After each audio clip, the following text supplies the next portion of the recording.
And hello, YouTubers. I've tried shooting this a couple times, and we'll see if we can get this to go here.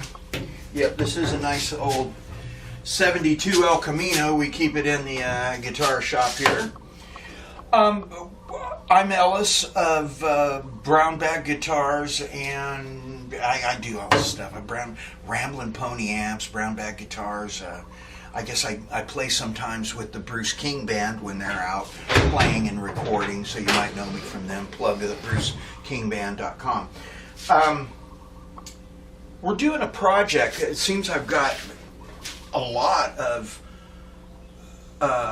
guitar restoration projects going on right now, and I didn't really plan it that way, and they're all archtops like these. So we just completed building this. This is the Benedetto that we copied off his plans, built off his plans, and all that stuff. And this is a D'Angelico. This is the 1956 D'Angelico that was blueprinted by Tom Rabicki. It was, I guess it was Stephen Still's guitars. It's a huge guitar, 18 inches, and it's a 1956 D'Angelico, so we just did it, a beautiful maple neck, and it's really kind of not, it's got lightly flamed, not super flamed out, but I like it, and it's a real, this is American hard maple. It's not big leaf, it's the hard stuff. And luckily, we were so lucky to find this old Lifton style case. It's the Faw ostrich with the pink velvet inside of it. Geez, so we're really happy. This guy here, a local guy named Ken, and can't thank him enough for selling that to us. This is a Benedetto, and it has European maple, and we did this in a kind of the traditional Bucky Pizzarelli kind of paint. I did this, and this is another one. We call it Birdie because it's a little bit thinner, and it's got like it's a 57 Les Paul neck scale on it, so it's a little bit faster. And yeah, so we have these. But we're doing a restoration on a 68 Gretsch, so I thought I would talk to you a little bit about it. Here's a nice original case, and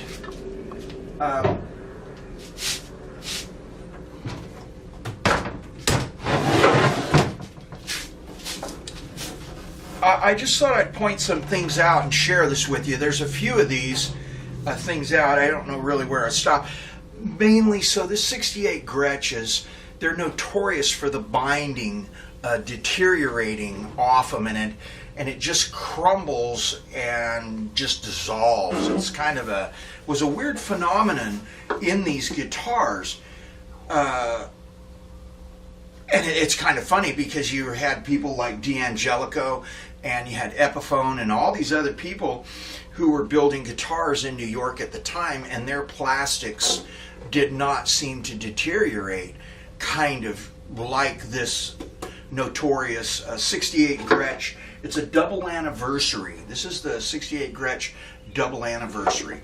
So actually, we're through putting the new binding on it, and I was actually ready to glue the neck back on. It needed a neck reset,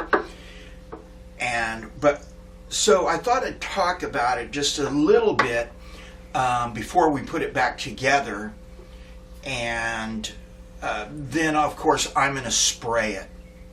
Now there's one thing right off that I would say. A lot of people, the pros and cons of restoring or refinishing an old guitar.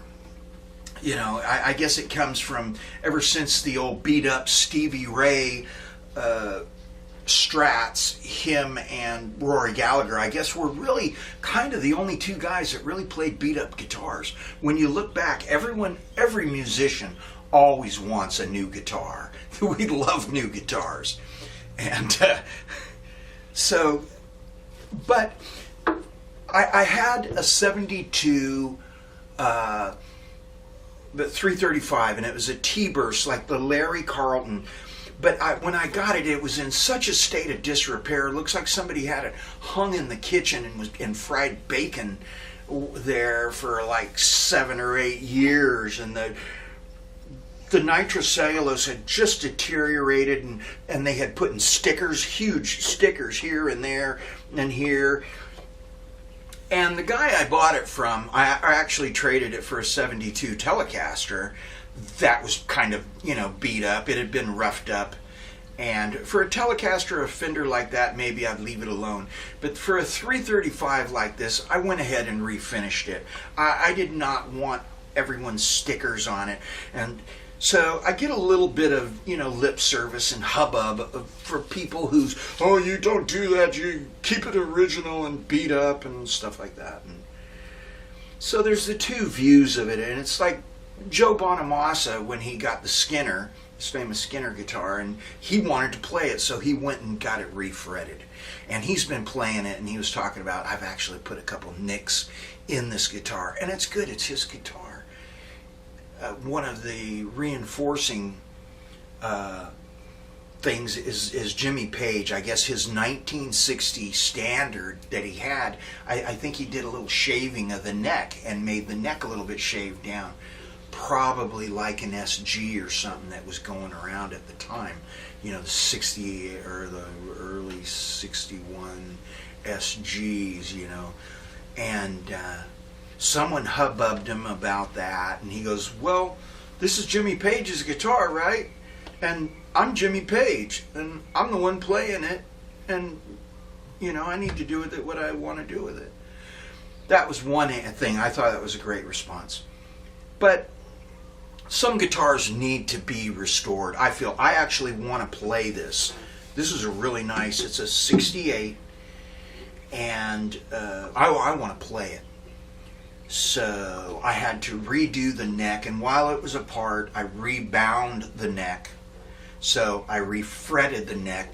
I've never moved into the nickel silver, I'm not nickel. That's what's on it. It's nickel silver frets right here, but I've never moved into the stainless steel frets. That kind of freaks me out, a little bit. I guess some people like them and stuff, but I'm still doing the nickel silver frets on this.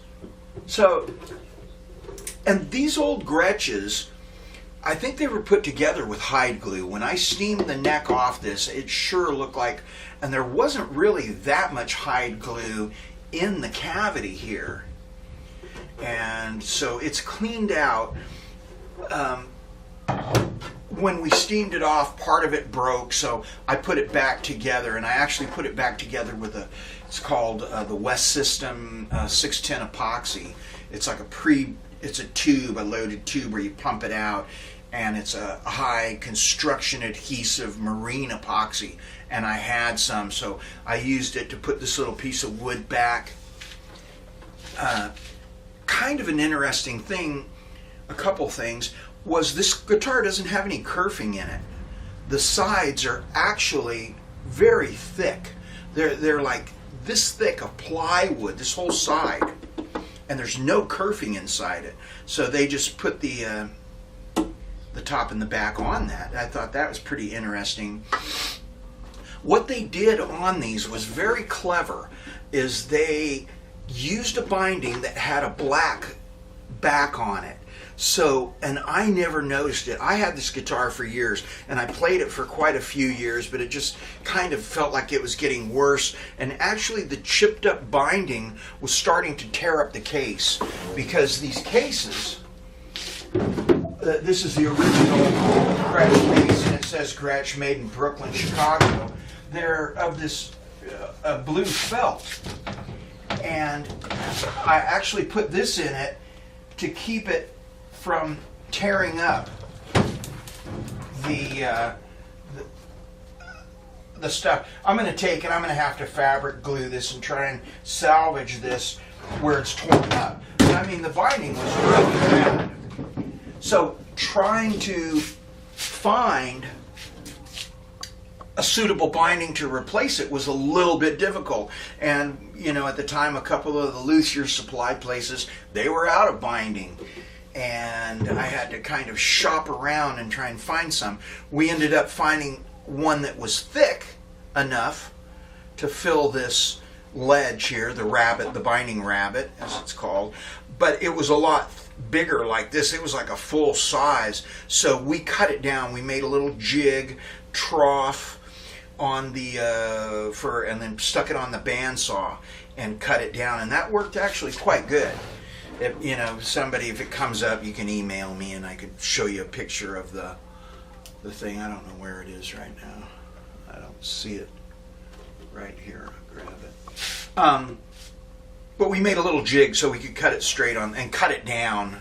I still left it a little higher than the next time. I would cut it down a little bit more, but to do this. Okay, back to the thinness of the binding. What they did was they use a white and a black binding, and then they shoot this sunburst on it, and they just scraped to the black binding there. And I never really noticed it. I didn't know it was a black and white binding. I never, you know, until I started taking it off the guitar, and I go, wow, what?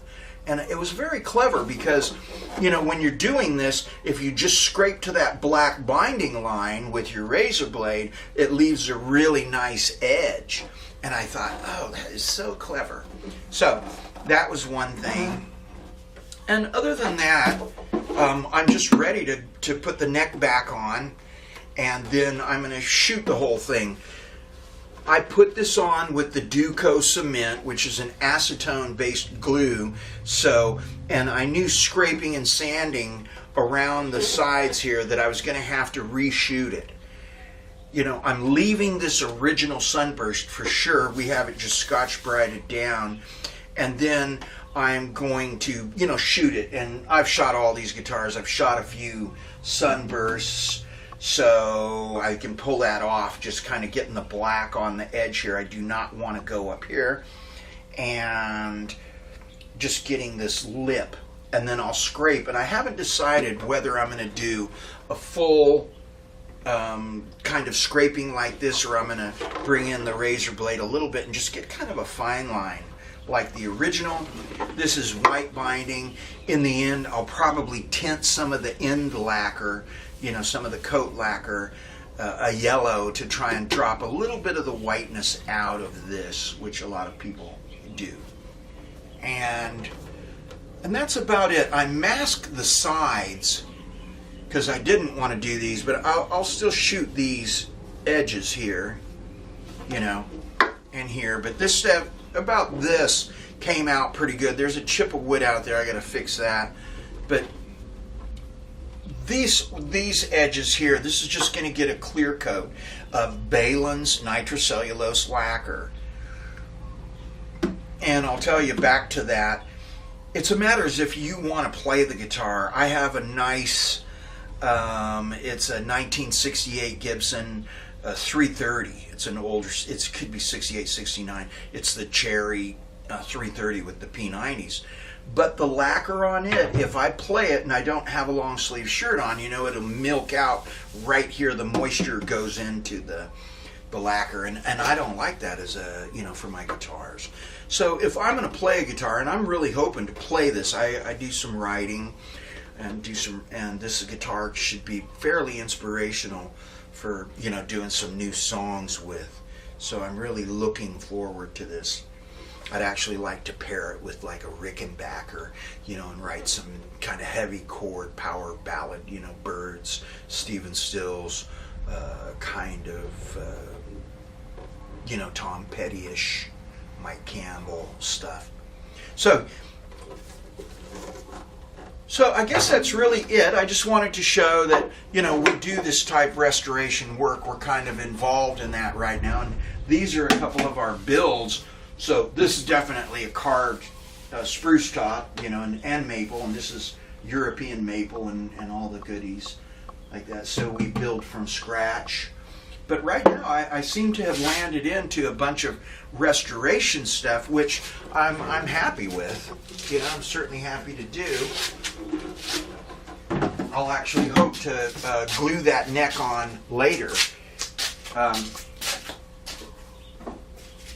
This is a guitar that I've actually had for almost like 30 years or more, and it's a late 60s.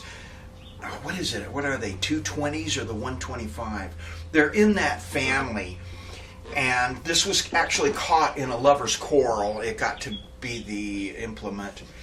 These two got in a fight, and I think they grabbed it from each other several times and went back and forth, and they smashed the guitar up, and the girl has a scar on her arm.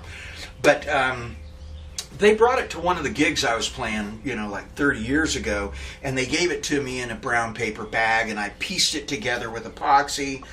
And this is the actual spit and image flame job off the, I think it would probably be maybe in early 80s, late 70s, Brian Setzer.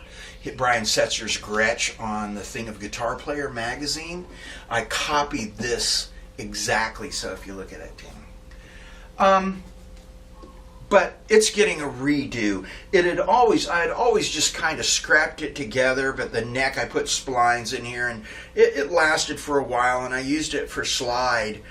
But I've got some really, really nice old Honduras mahogany that came out of an old mansion here. They were throwing it out, but I'm glad because I've got it. It's really dark, and I'm going to do a new neck for this thing finally. I'm going to make it a little bit, it'll be a 3-piece neck. And yeah, these are really thin, these necks, and this is kind of like the type neck that my 330 has, except the 330 has a pearl emblem, but these real thin necks. But anyway, so this one is right in the works. I have it stained down and maxed off, and when I spray this Gretsch, I'm hoping to put a sealer coat on this. I'm probably going to sunburst it black, just because it's too red. This whole top was smashed, so it has this black, so we're probably going to give it the traditional, arch top shading, like I guess the original did have some there. The neck we blacked out. But anyway, so this is a project, and I really want to get this done pretty quick, and I'm going to put the P90s back in it with the switch. Yeah, and I'm looking forward to getting down with this guy.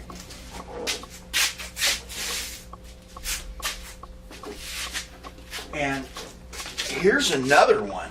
So, we have all these restorations, and I'm really kind of down with this. I just love the patina on this guitar.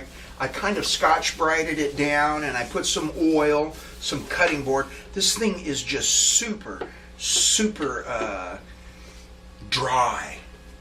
It's really dry. But this is an old 1940s, 50s Harmony Patrician. And this thing was totally put together with hide glue. And then I don't know where it laid out in the weather for a super long time, or in somebody's garage, and the hide glue just dissolved completely. So the whole thing just kind of came apart. You could almost just pull it apart by hand. I had to steam the neck off, though. We did pull a fret right here, you can see, and we did steam the neck off, did a classic steam the neck off with this one. And I'm really looking forward to getting this restored. All the parts and the braces are in the inside here. I've got to reform this top. I'm going to soak it and get it pressed flat. This is actually book match spruce, so this is not plywood. This is a full piece of wood. All of this is. This is all solid mahogany. The back too is all solid mahogany. So, and I think these little patricians, they just kind of go for like $500 all day long in good condition. But we're really looking forward to getting this one going too. And I will put a coat of nitrocellulose. We use Balin's here because I can get it locally here. I'm in Honolulu, Hawaii. Things are a little bit hard to come by here, but I get Balin's lacquer, and I can sweat it up. I can, I put it on one of my guitars, and I can go play it and sweat it up, and it's not gonna get blushed. I guess it's a blushing. The moisture's going in the lacquer and stuff like that. So, okay, now I'll just get back to work. I'm going to glue the neck on that Gretsch. And so, hope you all have a nice time. Here we are tailgating on the old El Camino. And, oops. I call them kind of shop worn. This I'm hoping for parts today so I can put the cello thing on it, and then we have all the Benedetto appointments on this, so we're kind of hoping that'll go. And y'all have a nice time. Hope you, if you have any questions, on the Gretsch, I think that was basically it. I just kind of wanted to show that we did this, and some guitars do need restored, restoration. I saw, it was a $6,000 Birdland, and it was a beautiful guitar. It was like a 60s, mid-60s or something, and they wanted $6,000 for it. But the guy who owned it originally, his name was Dick. His name was Richard Payne, like P-A-Y-N-E, and they called him Dick. And on the guitar, it said Dick Payne, which is kind of hilarious. He had a matching strap, a beautiful tooled strap and all this. But you know what? If I would have bought that Birdland, I probably would have refinished it. I do not want Dick Payne. And if you get the guitar refinished professionally by somebody, who's fairly good at shooting, rebursting, and refinishing guitars, I think it's all right. I saw another one where it was actually Weeder. Who's that guy Weeder? The rockabilly guy? Jim Weeder? Really good. I have his instructional video, and he's playing one, and he's got an old arch top. It's like the Scotty Moore. I guess it's maybe a 295 or something, and it has Kenny Wayne on it, and you could sell it to Kenny Wayne Shepherd, and you'd probably love it, but I probably would have refinished that guitar. I don't want to, maybe if it said Elmore Leonard or Elmore James. If it was Elmore James, I thought, wouldn't it be something to get if you had like an original SRV guitar, and you finished it in Lake Placid blue or something, that would be like, ooh. All right, enough of that. Well, thanks a lot, and we'll see you. Bye. Peace.